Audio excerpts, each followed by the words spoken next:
Go yard. I got so much motherfucking design on right now.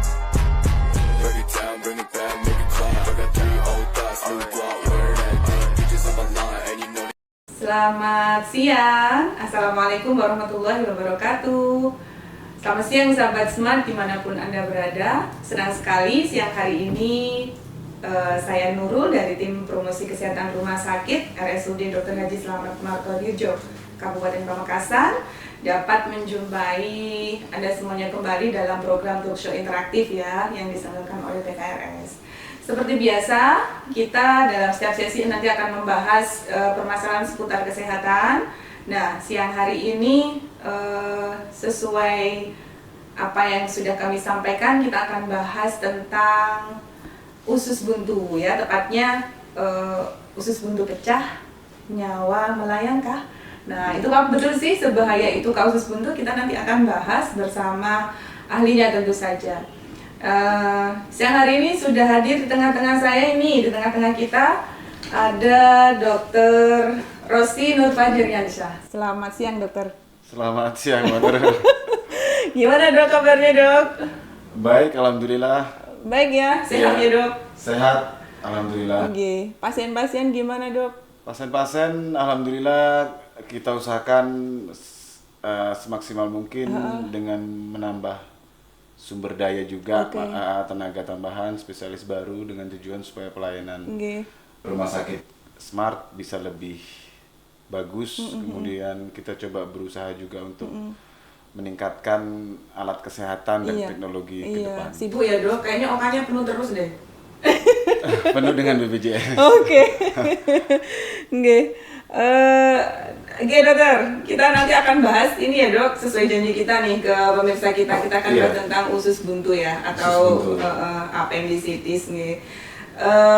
Baik, dok, mungkin sebelum kita jauh membicarakan tentang penyakit yang usus buntu itu ya dok, mungkin bisa dijelaskan dulu nih kepada pemirsa kita.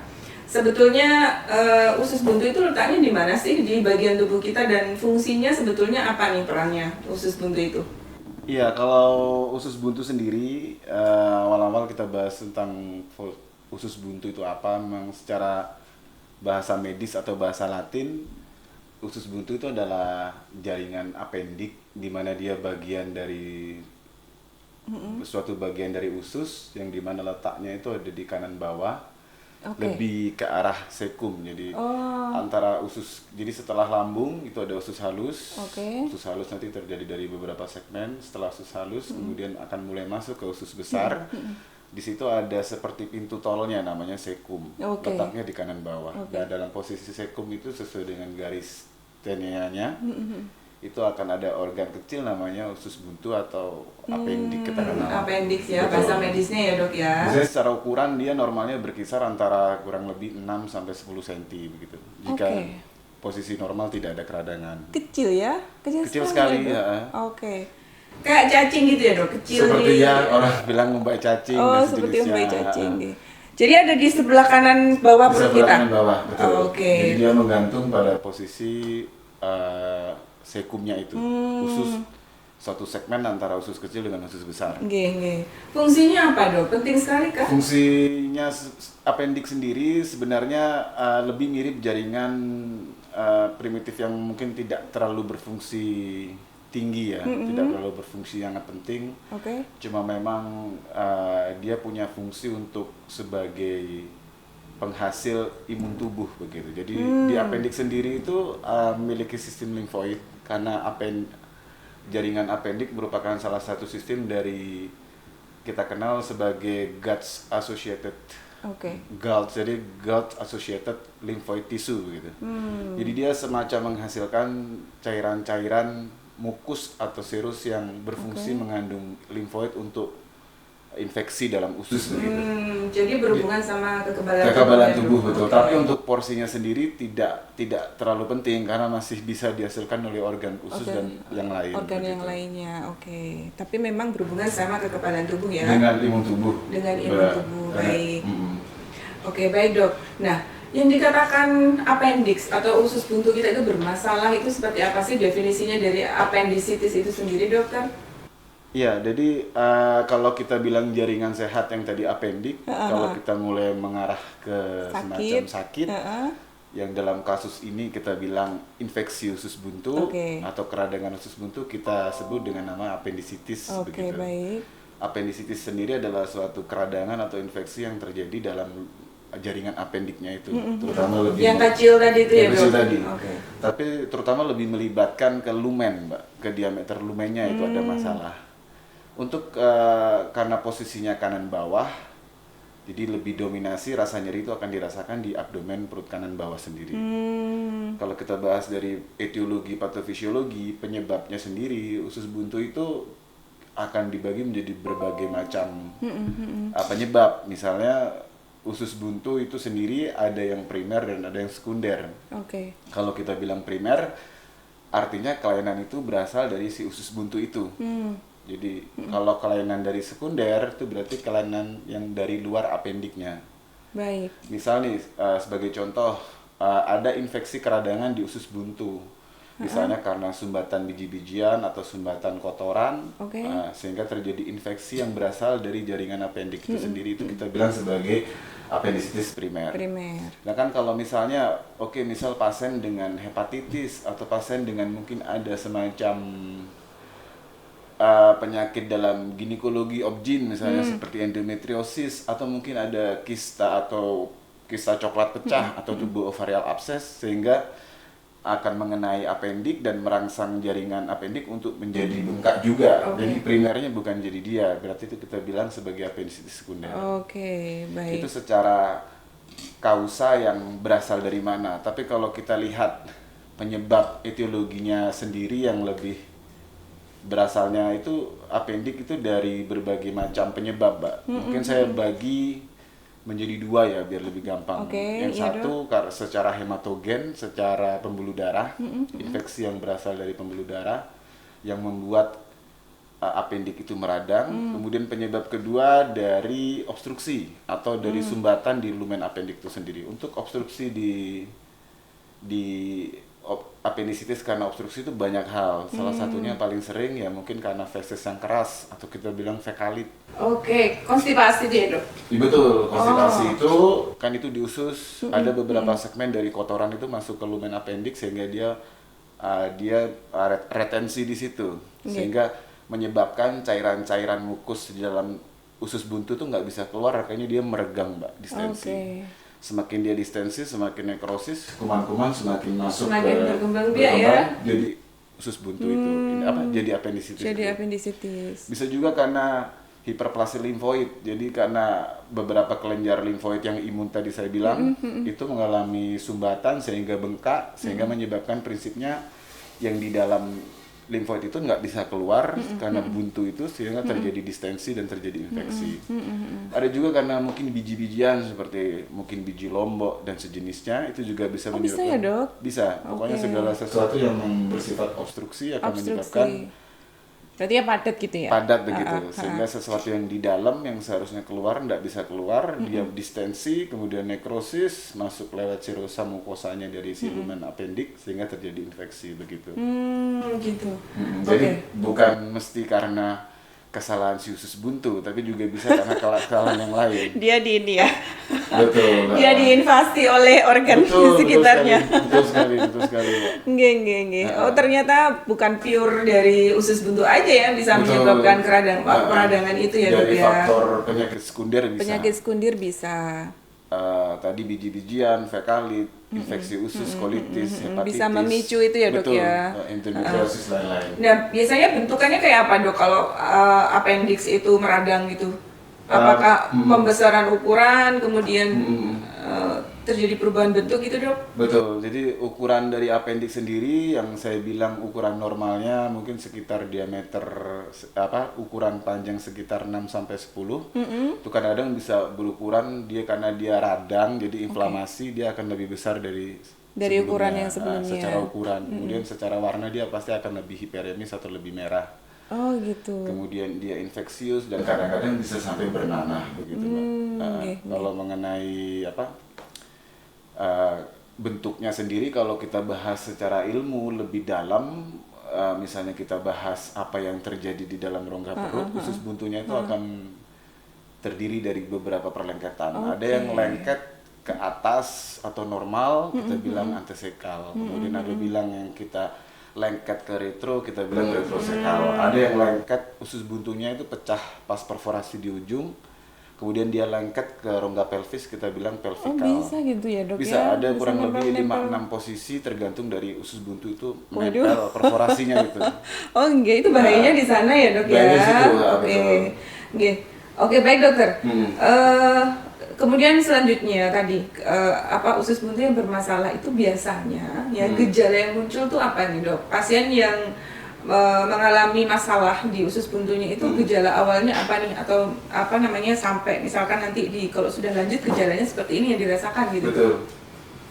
Di sini memang kebanyakan pasien-pasien akan datang dengan usus buntu pasti akan datang setelah merasakan rasa nyeri, Mbak. Begitu. Oke, gejala khasnya nyeri perut ya nyeri dok? perut kanan bawah. Nyeri perut Mungkin kanan mudah bawah. diingat kalau memang mau baik laki atau perempuan, misal ada kelainan nyeri, rasa nyeri, terutama di perut kanan bawah, itu saran saya periksa ke UGD setempat apa periksa ke dokter setempat mungkin ya. Itu khas ya dok? Untuk appendicitis Betul. nyeri Untuk perut kanan appendicitis, untuk kita superficial awal evaluasinya adalah kita paling gampang adalah sebut nyeri perut kanan bawah.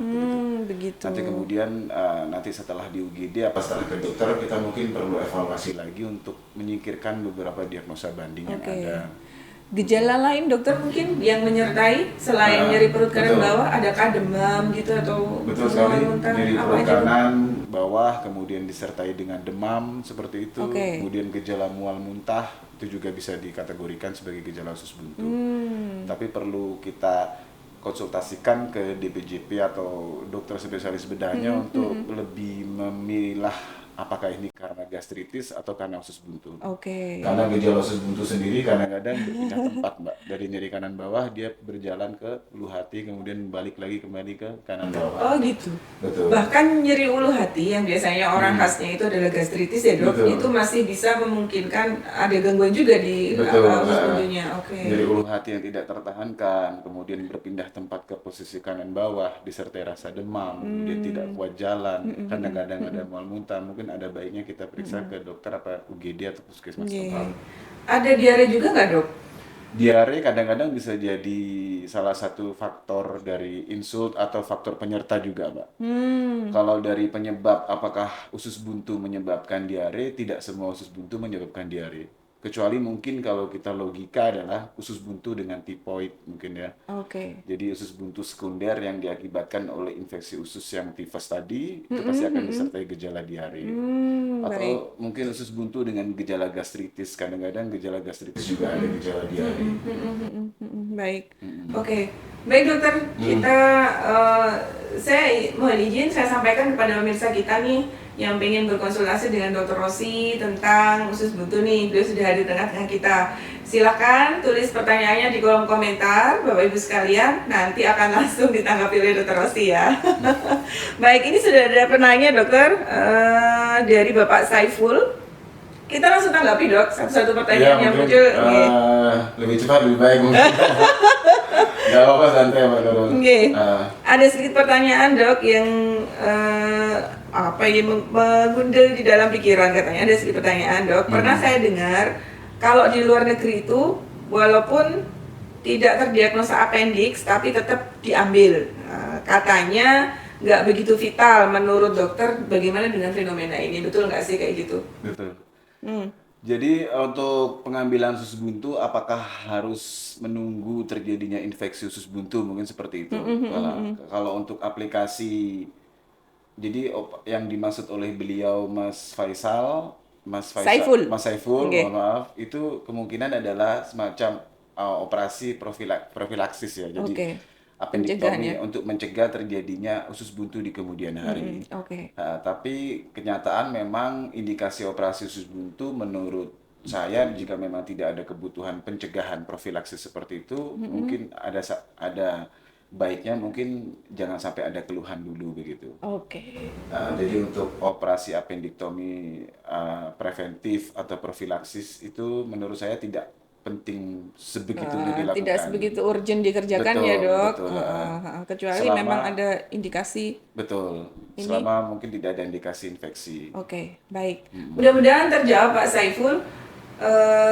Apa namanya, tadi sudah disampaikan oleh dokter ya Pak ya, bahwa sebetulnya akan lebih baik kalau ada indikasi untuk dilakukan pengangkatan ya dok ya, tidak serta-merta apa namanya ketika hanya untuk pencegahan saja. Kemudian dokter tadi dijelaskan gejalanya demikian, ada nyeri perut di bagian kanan bawah, kemudian ada demam, kemudian juga biasanya disertai juga kadang ada diare juga kalau itu ada penyebab lainnya. Apakah faktor dari tadi itu, apakah faktor resiko dan penyebab terjadinya appendicitis dok sebetulnya? Ada kategori umur nggak sih yang cenderung Betul, bisa betul. kena? Jadi kalau kita bahas appendicitis sendiri, itu runtutan patofisiologinya dia itu sangat panjang sekali kalau kita dalam sistem pembelajaran. Jadi mulai dari appendicitis akut ke arah appendicitis perforasi, ke arah periappendicular infiltrat, ke arah abses appendik, appendik gangrenosa dan lain-lain sampai dengan peritonitis. Banyak itu ya. bahasa medisnya. Jadi kalau Jangan bahasa medis dok. kalau kita ke masyarakat mungkin lebih jelasnya appendik sendiri itu appendicitis itu memang penyebabnya seperti saya katakan tadi mungkin secara awamnya langsung itu karena obstruksi itu lebih karena biji-bijian gitu Pak. Jadi mungkin kita untuk lombok atau mungkin biji-bijian dari buah mungkin begitu kita harus setidaknya kita kurangi atau jangan mengkonsumsi terlalu banyak biji-bijian. Kemudian kalau mengenai fekalit, feses yang keras, mungkin kita bisa usahakan mulai diet yang tinggi serat begitu. Berarti lebih pada nutrisi ya dok, gaya hidup Nutrisi, ya, gaya hidup, nutrisi yang kita lifestyle, makan ya, karena lifestyle ya. pada dasarnya lifestyle manusia itu akan membuat penyakit pada manusia itu lebih prognosisnya jadi lebih tinggi begitu Mbak. Jadi makanan berserat, tidak juga bisa mungkin konsumsi air putih sesuai dengan kebutuhan begitu. Kurang air. Bisa memicu juga ya dok. Betul, karena konsumsi kurang air bisa mempengaruhi dari pembentukan feses yang kurang lunak, jadi keras begitu Mbak. Kemudian salah satunya juga waspadai pasien dengan tifoid, kemudian pasien dengan hepatitis, kemudian pasien dengan endometriosis. Oh resikonya lebih tinggi dokter? Resikonya juga bisa terjadi infeksi sekunder yang saya bilang tadi. Jadi tidak serta-merta si appendik ini selalu salah. Jadi dia bisa bengkak karena masalah orang lain. Begitu. Iya kayak masalah orang. Betul. Karena kayak itu ya orang jual minyak wangi itu nular ya wanginya. Tapi kalau minyak wangi enak. yang ini masalah ini soalnya. Betul. Jadi waktu diwaspadai hal-hal seperti itu mungkin Mbak. Nggih. Oke, Bapak Ibu silahkan yang ingin berkonsultasi dengan Dr. Rosi secara langsung di sini tentang appendicitis ya, tentang usus buntu. Silahkan menulis pertanyaannya di kolom komentar. Nanti akan kita pilih 2 penanya terbaik ya, akan dapat souvenir dari rumah sakit kita ya. Silahkan ditulis pertanyaannya yang ingin berkonsultasi. Kemudian dokter, apakah ada rentang usia nih dok, usia yang paling banyak terserang ini appendik itu berapa sih? Kalau pernah saya baca dan pelajari dulu, memang penelitian terhadap kejadian usus buntu yang terjadi pada usia dan gender laki perempuan. Oh gender juga berpengaruh juga. Memang ada yang mengatakan beberapa sumber jurnal yang saya baca memang ada mengatakan resiko laki-laki lebih tinggi daripada perempuan. Kenapa itu dok? Setelah saya evaluasi, memang laki perempuan secara insidensi menurut saya imbang, Mbak. Begitu. Jadi mungkin hanya prediksi rentang kalau untuk usia sekitar 15 sampai 25 atau 15 sampai 30 itu sangat tinggi sekali resiko usus buntu. Usia produktif ya dok? Usia produktif betul, usia muda begitu ya kita bilang ya. Kalau mengenai kejadian rentan antara gender itu ada beberapa jurnal yang mengatakan laki-laki 2:1 dengan perempuan. 2:1 bukan lipatnya ya? Tidak, hanya 2:1 begitu. Lebih sering pada laki-laki. Lebih sering pada laki-laki. Tapi itu hanya rentan waktu antara 15 sampai 25 itu saja. Tapi sisa umur di bawah 15 dan sisa umur di atas 25 itu perbandingannya masih 1:1. Jadi tetap bisa terjadi. Tetap bisa terjadi. Semua balik ke lifestyle gaya gitu. hidup ya. Betul. Dan penyakit Oke. sekunder, insult sekunder yang Insult ada sekunder, dan oke. lain-lain begitu. Oke. Jadi bagi bapak-bapak nih, hati-hati. Bagi mas-mas, bapak-bapak hati-hati karena memang ternyata seperti itu bunyi jurnalnya. Oke, ada pertanyaan lagi nih dok dari bapak atau ibu ini, Agel Kasmir. Nah, kalau bayi sembelit dokter atau konstipasi, apakah kemungkinan bisa usus buntu pecah juga dok? Kalau memang pada bayi, apakah dengan kondisi sembelit atau konstipasi, apakah bisa usus buntu? Itu perlu kita evaluasi dulu ke rumah sakit atau puskesmas tempat, Mbak. Kalau kita bilang setiap bayi, kita bilang bayi Konstipasi. konstipasi, mungkin kita selalu hubungkan dengan usus buntu, tidak selalu benar. Oke. Karena kelainan kita bilang bayi itu kan neonatus ya, estimasi umur mungkin di bawah 6 bulan gitu, Iya, atau iya. 3 bulan awal. Iya. Itu biasanya bukan selalu insidensi apendik, malah jarang terjadi pada usia tersebut. Mungkin kita harus waspadai hal-hal yang berhubungan dengan penyakit kegawat daruratan di bagian bedah anak. Kita sering hubungkan dengan penyakit kongenital, Mbak. Misalnya. Oke. Atau mungkin karena konsumsi, mungkin dikasih makanan padat yang tidak lunak seperti mungkin Iya, pisang. karena pencernanya belum siap ya dok ya. Betul, sehingga menyebabkan terjadinya obstipasi, konstipasi yang dimana dia akan menyumbat dan mengakibatkan mungkin distensi. Jadi usus buntu pada usia neonatus, apalagi masih 6 bulan, angkanya memang mungkin ada berapa Mungkin, persen, tapi oke. sangat jarang sekali Jadi terjadi. baik, kemungkinannya bisa ya dok ya memang. Betul, Cuman memang tapi biasanya. harus waspadai yang penyakit-penyakit kogenital yang Iya, lain. iya. Oke, Bapak Agil Kasmir mungkin perlu pemeriksaan lebih lanjut ya dok mungkin Iya, untuk mungkin memastikan itu. Ke rumah sakit Smart mungkin. Karena kalau neonatus tuh lebih pada kongenital ya dok. Iya, penyakit kogenital itu penyakit kayak keturunan gitu, Mbak. Iya, Misalnya ada yang salah dengan Bentukan, anatomi ya, itu, struktur ininya ya, strukturnya struktur organnya mungkin, ya, atau Dok. juga bisa karena makanan begitu, atau elektrolit dan sebagainya. Oke, mudah-mudahan terjawab Bapak Agil karena memang harus diperiksa ya Pak. Kalau kemungkinan bisa saja ya, Bisa saja tapi terjadi, ya. tidak bisa pas serta-merta itu adalah usus buntu. Silakan kalau mau diperiksakan bayinya bisa di RSUD Dr. Haji Selamat Mata Dirjo Kabupaten Pamekasan. Oke dokter, tadi usia sudah ya disinggung Mas. Biasanya usia produktif 15 sampai 30 tahun. Nah, apa nih dok yang bisa kita lakukan kalau misalkan ada gejala-gejala itu tadi di rumah, misalkan kita belum ke vaskes gitu, yang bisa kita Betul. kerjakan ketika ada gejala mual muntah, kemudian ada gejala nyeri perut kanan bawah, mungkin pertolongan pertamanya yang bisa kita lakukan apa dok? Apabila mungkin teman-teman masyarakat ada gejala seperti menyerupai gejala usus buntu, nyeri perut kanan bawah yang tidak tertahankan sampai tidak bisa jalan, mual muntah, demam dan sebagainya, mungkin solusi yang saya kasih ada dua mungkin. Jadi yang pertama, kalau memang dirasakan nyerinya masih awal apa tidak Oke. tertahankan, mungkin bisa langsung berobat ke UGD, Oke. rumah sakit atau puskesmas atau tenaga medis tempat yang ada. Tapi kalau memang mungkin ada beberapa pasien di luar sana, mungkin kalau ada rasa nyeri dan tidak kuat, mungkin bisa konsumsi obat-obat pengurang rasa nyeri. Atau mungkin kadang-kadang biarpun memang tidak diwajibkan, Mbak.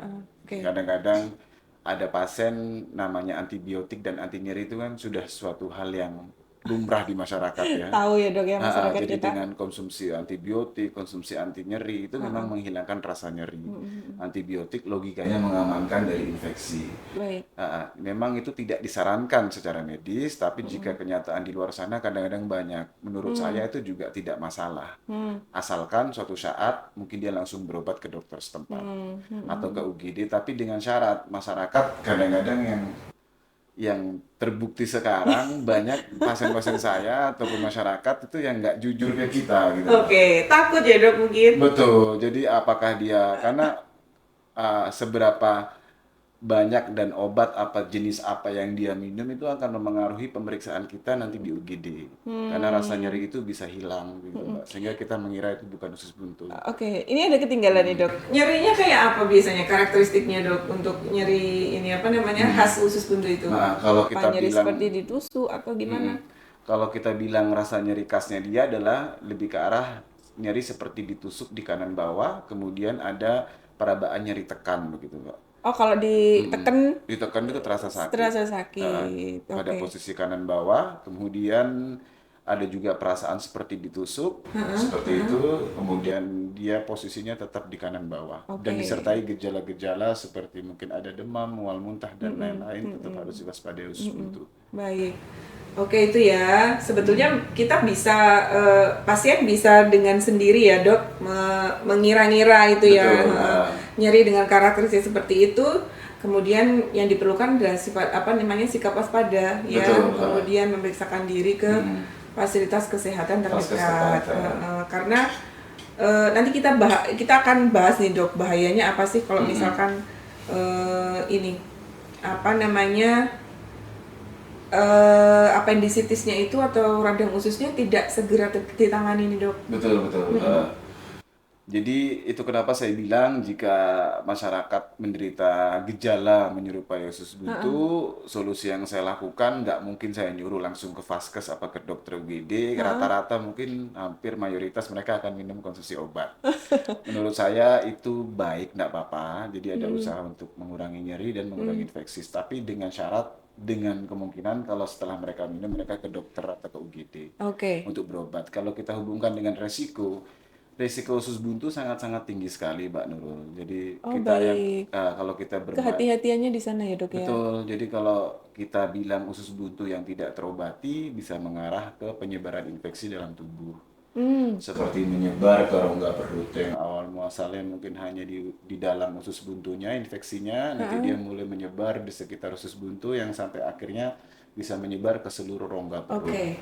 Betul berarti, Dok ya, ada istilah usus buntu pecah itu. Betul. Betul seperti itu ya, Dok. Usus buntu pecah kita sebut sebagai appendicitis perforasi. Jadi adanya sesuatu yang perforasi lubang dalam lumen appendix sehingga mengakibatkan produksi kuman apa nanah itu menyebar di dalam perut.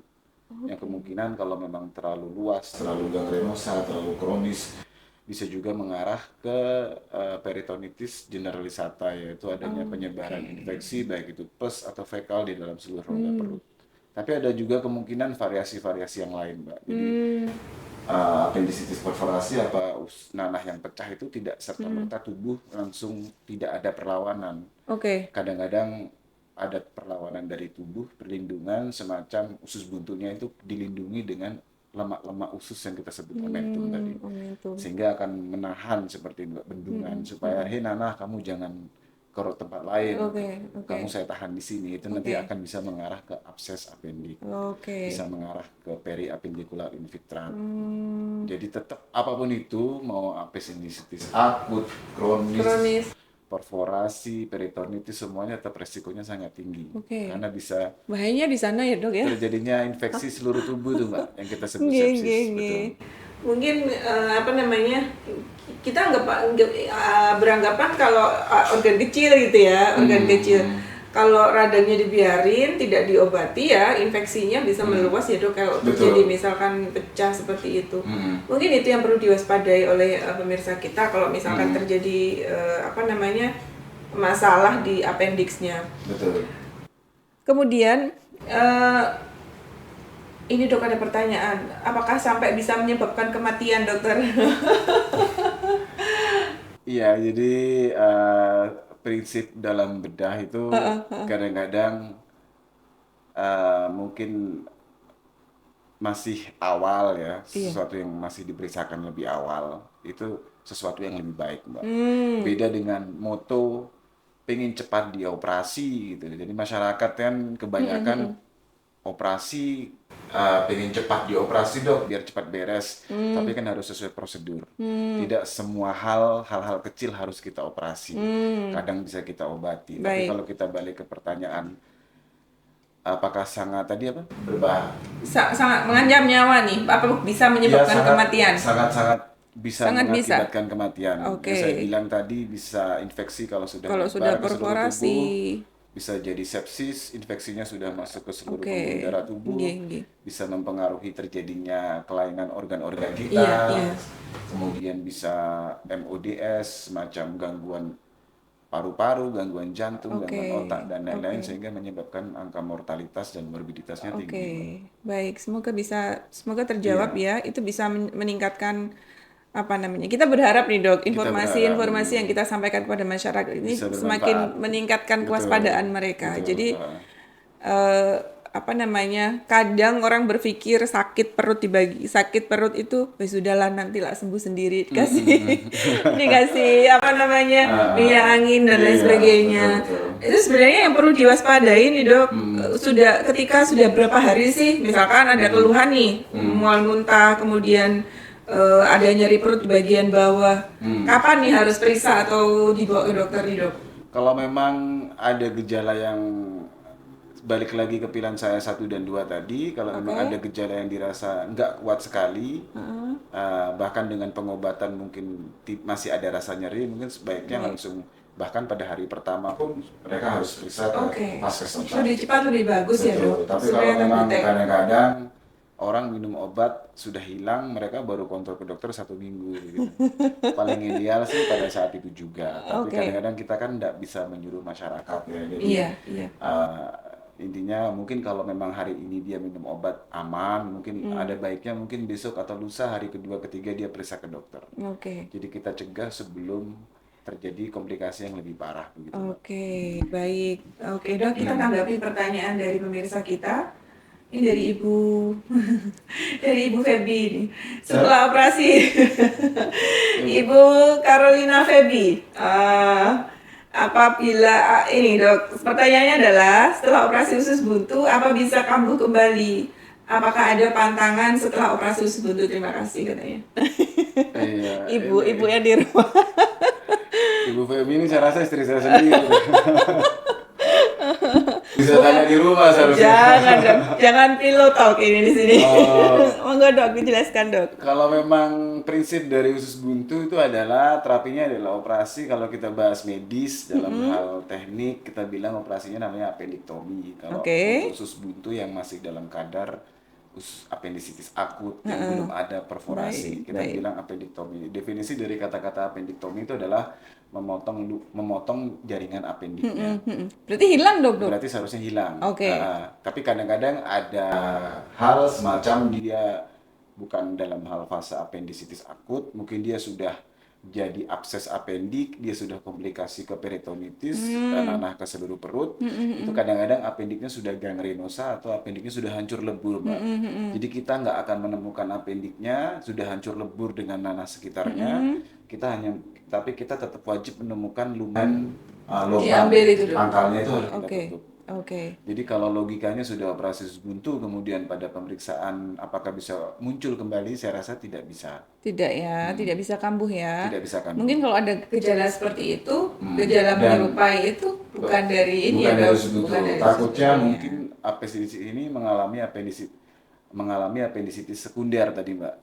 Jadi dia menyalahkan si usus buntu, tapi padahal kausa penyebabnya dari penyebab yang lain. Mungkin dia ada endometriosis, mungkin dia ada kista pecah, tubuh ovarial abscess, atau mungkin dia ada TB usus. Iya kan banyak ya. Betul, pemeriksaan sehingga ya.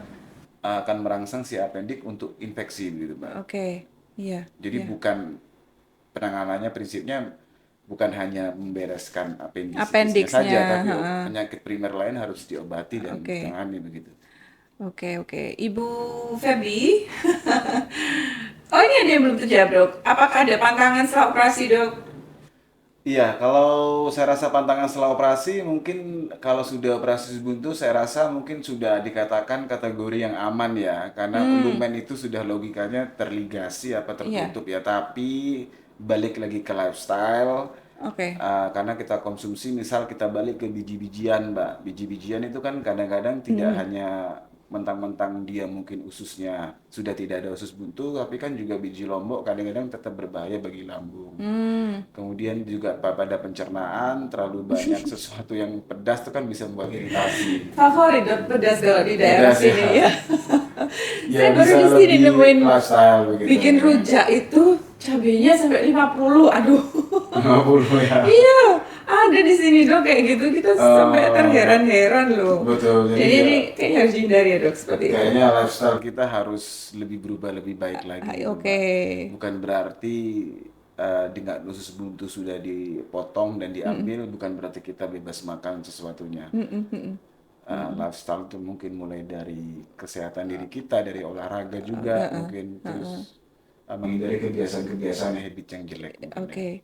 Kalau ini dokter, itu kan terkait sama ini ya, nanti pasca operasi dalam jangka berikutnya ya. Kalau yang post op sendiri nih, beberapa hari setelah operasi, kemudian beberapa hari itu ada nggak sih pantangan, gerakan tertentu, aktivitas yang harus dihindari? Iya. Jadi semua itu kita akan balik ke pasien ini sakit apa, dari apendik jenis yang mana, yang apakah memang apendik yang masih akut atau apendik yang sudah pecah. Baik. Kita akan balik ke tindakan operasinya, apakah dia hanya apendiktomi saja, apakah dia sudah pecah nanah. Karena kalau sudah pecah nanah, itu kita sudah mengarah ke peritonitis. Itu kita tidak hanya irisan kecil, kita harus irisan gitu. laparotomi. Jadi tergantung sama ini ya betul, dok, tergantung besar dari- kecilnya operasi ya dok. Betul, jadi tergantung dari morbiditas, tingkat kesulitan dari operasinya seperti apa, dan jenis apendiknya sudah mengarah ke fase yang mana. Jadi kalau memang kita bilang itu usus buntu akut dengan dilakukan apendiktomi, mungkin lebih cepat untuk masa pemulihannya dia. Mungkin besok atau mungkin lusa sudah mulai mobilisasi. Oke. Tapi kalau dengan laparotomi, dengan irisan tengah yang bernanah tadi apendik, dengan beberapa komplikasi, mungkin kita length stay-nya mungkin rawat inapnya lebih lama lagi, Mbak. Mungkin tergantung dari pasien. Dibuka gitu ya dok ya, dibersihin ususnya ya. Ya, tetap prinsipnya harus membersihkan infeksi dalam tubuh, Mbak. Oke.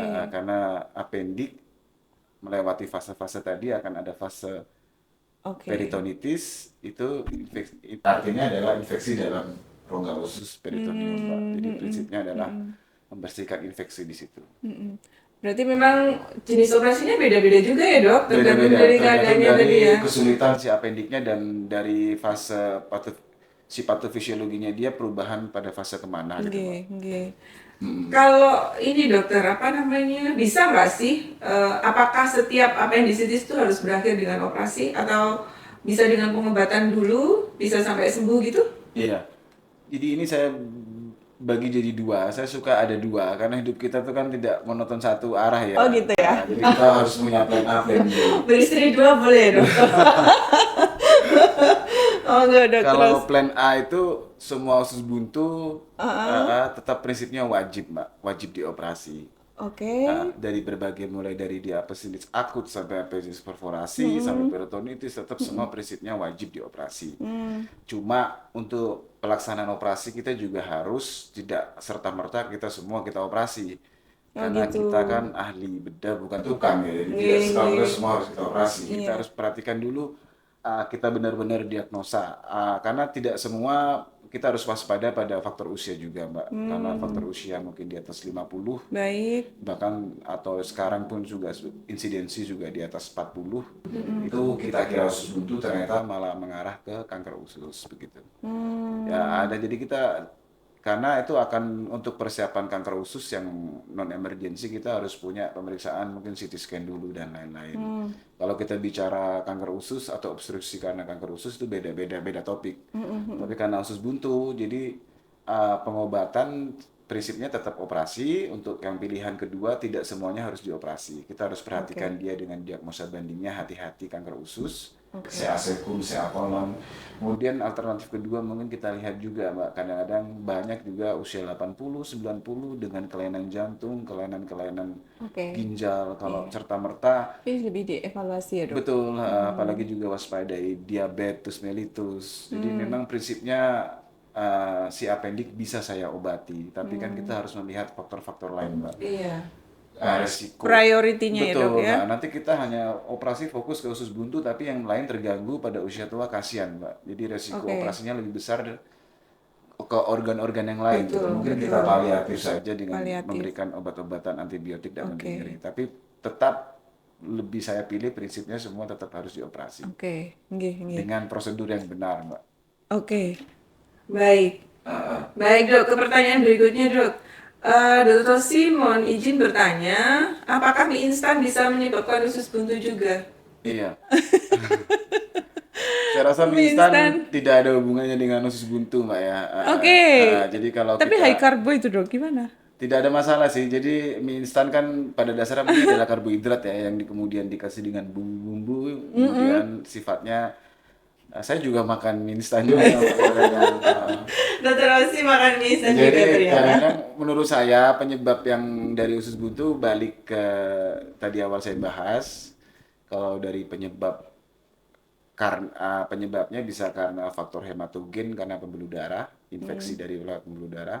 Faktor kedua balik ke faktor obstruksi gitu, Mbak. Obstruksi lumen bisa karena hiperplasi limfoid atau pembesaran dari aliran limfa di situ, atau karena fekal yang keras, kotoran yang keras, atau karena biji-bijian. Oke. Jadi kayak pemakan Indomie yang banyak belum tentu langsung positif usus buntu, Mbak.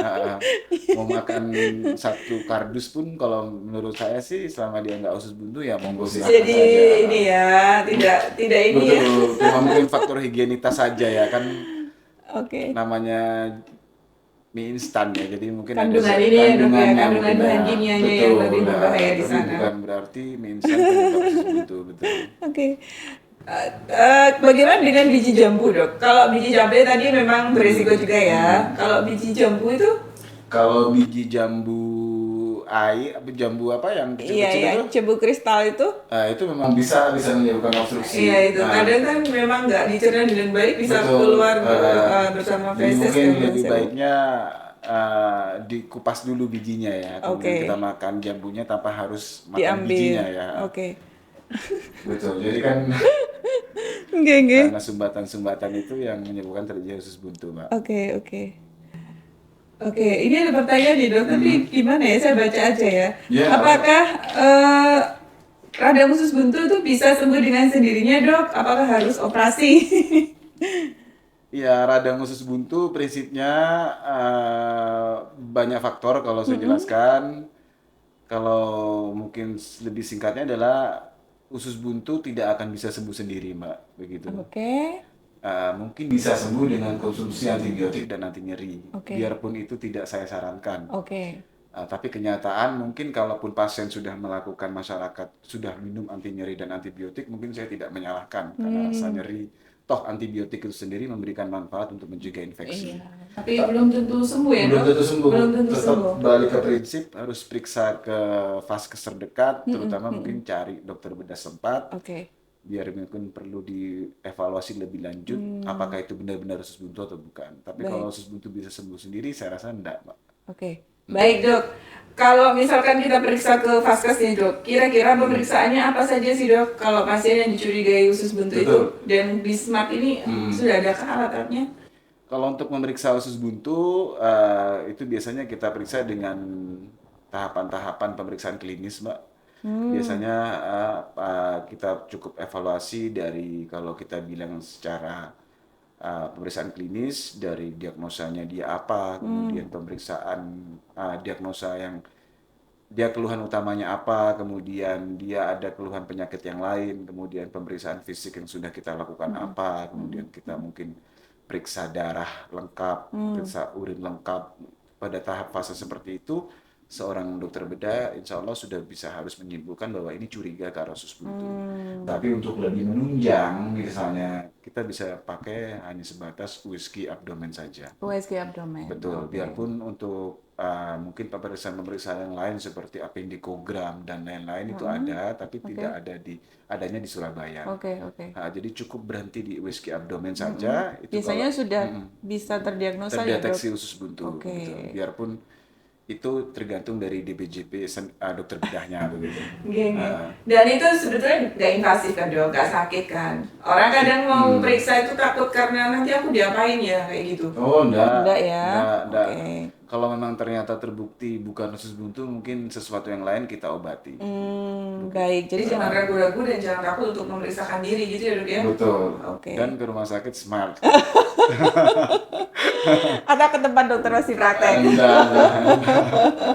Oke.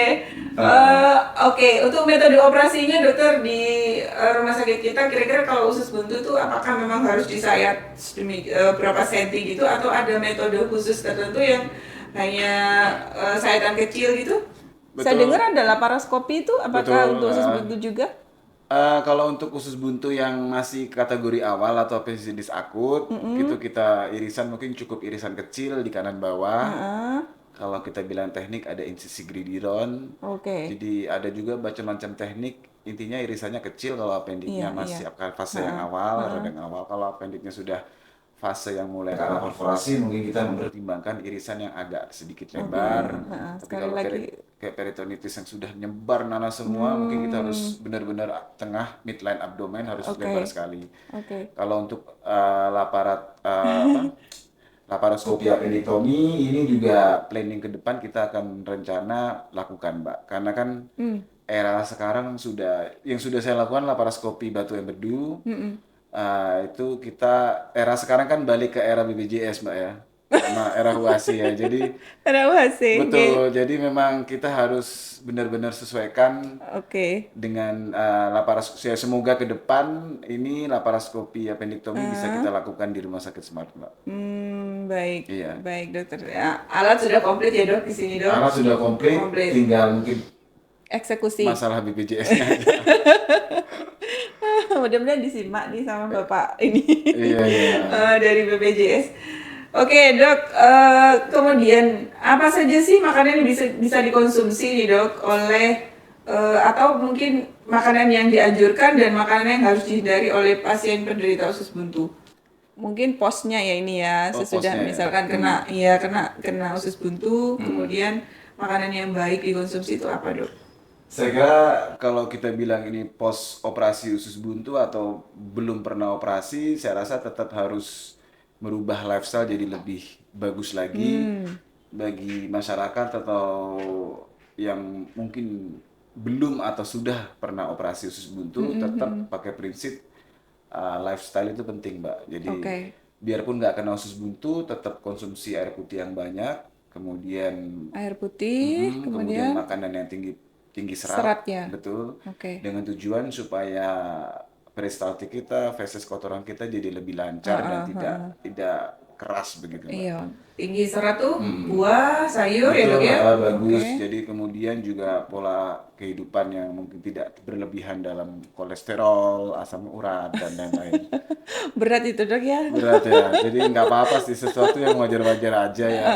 Nggak usah berlebih dan nggak usah kurang. Oke. Jadi kalau sudah operasi usus buntu pun juga monggo mau makan apa saja boleh. Cuma mungkin secukupnya dan mungkin masalah bukan berarti sudah operasi usus buntu terus boleh makan lombok. Saya rasa memang usus buntu aman tapi nanti takut ada lambung yang malah sakit. Ada organ lainnya ya, Betul. Dok. Malah iritasi ke usus. Jadi sesuatu yang cukup itu sesuatu yang menyenangkan, Bapak. Oh gitu. Nggak usah berlebihan, nggak usah kurang. Oh nah ya, berat. Nerima yang pandum. Gimana Terima itu? apa adanya juga. Aduh. Mungkin satu pertanyaan lagi nih, Dok, sebelum kita akhiri nanti. Ini ada pertanyaan nih. Apakah sering melompat katanya? Sering melompat, ini lebih ke aktivitas fisik mungkin ya, bisa menyebabkan gangguan pada usus buntu juga, Dok. Kalau melompat, Iya, kita bilang aktivitas ya. mungkin exercise atau latihan, Mbak ya. Saya rasa usus buntu tidak akan bermasalah. Oke. Kecuali memang dia sudah terkena infeksi yang belum tampak ada gejalanya, kemudian dia exercise lompat sehingga dirasakan sakit. Oke, jadi penyebabnya Karena keradangan itu sendiri. Jadi melompat, exercise, olahraga tidak akan menyebabkan terjadinya usus buntu. Tapi ada beberapa jenis exercise atau olahraga lain yang malah bukan usus buntu, takutnya malah pembuluh darah testis atau varikokel bisa terjadi. hernia gitu, Dok Tapi ya, kan Dok? hernia kemudian. Tapi kan topik kita usus buntu, jadi lompat-lompat tidak ada hubungan dengan usus Tidak ada hubungannya ya. Betul. Mudah-mudahan bisa membantu ini by WA. Oke, dokter, kita sudah 45 menit nih. Iya. Jadi kita harus akhiri. Tapi saya pengen nih ada closing statement dari Dr. Rosti nih untuk masyarakat kita. Pesan-pesannya apa nih supaya nggak kena usus buntu? Pesannya hanya jika ada keluhan nyeri perut kanan bawah disertai Oke. demam, mual muntah, mungkin segera berobat ke vaskes terdekat. Atau mungkin bisa langsung ke UGD Rumah Sakit Smart. Oke. Kemudian nanti kita akan layani dengan sepenuh hati. Oke. Kemudian dengan pelayanan supaya pasien insya Allah bisa sembuh. Oke, prognosanya bagus ya dok, masih kalau misalnya nggak terlambat ya kalau usus buntu Betul, itu. semakin lebih awal dideteksi, lebih dini, semakin prognosis kesembuhannya lebih tinggi. Oke, jadi mungkin itu Bapak Ibu, sahabat Smart yang bisa kami sampaikan. Sekali lagi jangan ragu-ragu untuk memeriksakan diri kalau ada keluhan ya dok ya. Betul. Sesegera mungkin supaya tidak terlambat. Tadi sudah dijelaskan sama dokter, resikonya berbeda-beda ya tergantung tingkat keparahannya ya dok. Betul. Kalau masih awal, tingkat kesembuhannya masih tinggi. Tapi kalau sudah terjadi usus buntunya ini bocor, kemudian pecah, nah itu bisa juga menyebabkan risiko kematian. Seperti itu dok. Betul. Ya, kesimpulannya Betul, mungkin. Oke. Saya mau berbagi hadiah untuk penanya terbaik ya. Mungkin saya pilih tadi Bapak Saiful, satu hadiah nanti souvenir dari RSUD. Kemudian Ibu Caroline Febi, silahkan nanti DM. Silakan nanti DM ke akunnya PKRS ya untuk pengambilan souvenirnya. Kemudian kita akan berjumpa lagi minggu depan dengan topik, insya Allah nanti kita akan bahas tentang hepatitis dengan Dr. Riza Zainal, SPPD, spesialis penyakit dalam. Oke dok, saya terima kasih sekali dokter sudah rawat ke sini. Sudah rawat di sini, kemudian mau berbagi dengan masyarakat kita. Mudah-mudahan apa yang kita kerjakan ini betul-betul memberikan vibes positif kepada masyarakat, semakin meningkatkan kesadaran masyarakat untuk meningkatkan derajat kesehatannya ya dok. Kita berbagi seperti ini mudah-mudahan semakin meningkatkan pengetahuan masyarakat ya. Kalau tahu biasanya diikuti dengan kesadaran, dengan perilaku, insya Allah itu akan bisa membantu gitu ya dok ya. Matur nuwun ini sudah bergabung dengan PKRS, mudah-mudahan tidak bosan nih bergabung. Terus ini saya senang sekali berkolaborasi dengan beliau karena kalau diajak edukasi itu gercep beliau, senang saya. Mudah-mudahan bermanfaat dok. Jadi amal jariah nanti di akhirat buat tabungan kita bersama. Baik, saya Nurul Hidayah dari tim promosi kesehatan rumah sakit bersama Dr. Rosi Nur Fajriansah, spesialis bedah, pamit undur diri. Sampai jumpa minggu depan di talkshow interaktif PKRS RSUD Dr. Haji Slamet Matodirjo. Selamat siang, assalamualaikum warahmatullahi wabarakatuh. Waalaikumsalam. Audio Jungle.